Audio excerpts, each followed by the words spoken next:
Hey guys, so today I'm going to show you guys how to fix the sound problem on every laptop. So when you encounter sudden loss of sound, so actually there's a fix. So the first thing you need to go to is control panel. Try to search on your start menu. So the next thing, try to find the sound over here. Click this.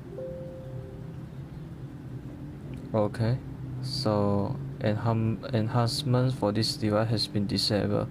So make sure you don't enable this, because this is the reason that caused the sound that doesn't appear, that doesn't output the sound. So let me show you how.